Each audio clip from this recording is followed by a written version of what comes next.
Well, my spiritual journey, if you call it that, began as a child in Cleveland. I had wonderful parents. We were a faithful Catholic family with our daily rosary and all of our events at church. We went to parochial schools. I'm the oldest of four. I had wonderful teachers in school. I think, though, that I never thought about a spiritual journey at all until my freshman year in high school, when our family moved into a parish where there were Sisters of Mercy. Previously, I had been taught by another community, wonderful sisters, but not the Mercies. So not only did I see sisters in a different way, because instead of coming to school on a bus every day and going back to some remote mother house, they actually lived across the street from school. And my younger sisters were all enrolled in the local school, so our family was fully immersed in the parish. But what was important to me was that first year, as I was in the 9th grade, a local priest, a new priest, newly ordained priest, was assigned to our parish, probably just about 10 years older than I was. And he gathered a group of girls together for what he called a discussion group. And we would meet every couple of weeks in the evening at church and discuss things like the sacraments and Eucharist and prayer. And we also had a lot of fun, because he was a lot of fun. But the idea of a prayer as something more than rote was born there. And as the years went on, the combination of my high school teaching and my parish experience and knowing the sisters in the parish, gradually, by the end of my junior year, the idea of a religious vocation was born. Nobody asked me, nobody suggested it, it just seemed like maybe something God was calling me to. So I applied in my senior year to the Sisters of Mercy and began my novitiate the next year in Cincinnati. Now, that was all pre-Vatican II, so it was probably there were large numbers of us, and the numbers were to increase as the years went on. But it was probably pretty old-fashioned. But as a few years later, that was in 1953, I made final vows in 1959. I began teaching school and was sent to the University of Notre Dame in the summers for graduate work.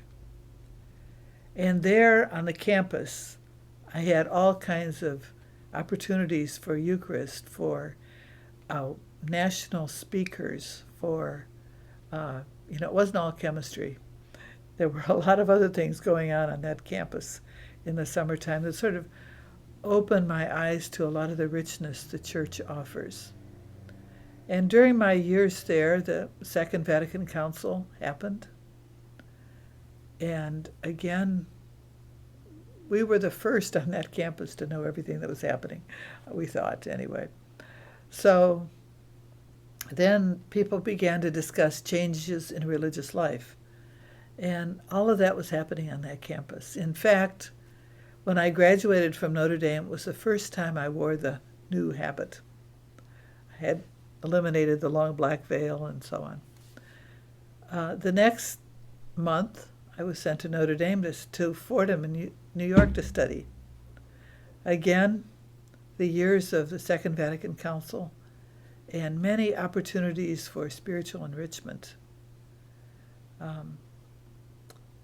So I think all of that's part of a picture, and somehow I was maybe in the right place at the right time, because I had so many opportunities to learn about the challenge of the council, the invitation of the council, the opportunities that were offered to religious. The Second Vatican Council was a worldwide event, the first one that had been held in 100 years. Bishops gathered from all over the world, and change was in the air. This was the 60s, and you recall everything that was happening in the world in the 1960s. What was happening in the church as well. And as the council went on, it began publishing documents that were extremely significant. And those documents were published and made available at the same time that I was studying theology. So I had a unique opportunity to learn about the church, the Eucharist, the sacraments, the religious life, the mission of the church. All of that was being sort of refreshed and offered up in contemporary language. And I was in a place where I was with peers who were as interested in it as I was. So I would say they're the kind of pillars of my own spiritual life took deep root. And they are the Eucharist and community. And I began the practice of daily Eucharist in the 9th grade. And it's very special to my life. And the idea of community is something that religious life is built around. And at the same time, the interpretation of the Second Vatican Council of the Church is that the Church is a communion, communio. And so there's something that resonates between Vatican II's interpretation of the Church and my own sense of religious life. That it is in communion with others that I pursue a life of holiness, not as an individual saint in a desert someplace that might have been the style in the 4th century or something. Some of the early mystics, we're told, lived solitary lives in the desert. Not my style at all. I'm much more a community person.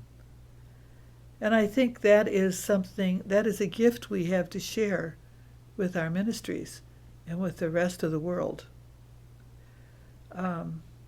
In my years of teaching, I used to notice this.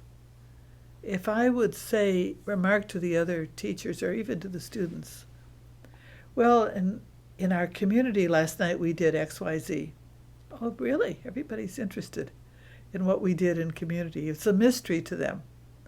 And if I could bring them in even a little bit and let them know that the strength that I drew from that experience every day, it was a gift that I had to offer to them.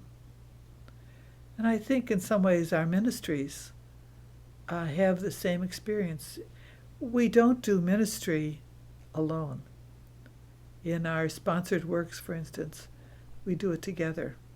We make a shared commitment. We're in it together. And I think this is what distinguishes us. When you say this is a mercy school, it's not just that we have a sister of mercy there. It's that we have a whole group of people who are united around the mystery and the ideal of mercy.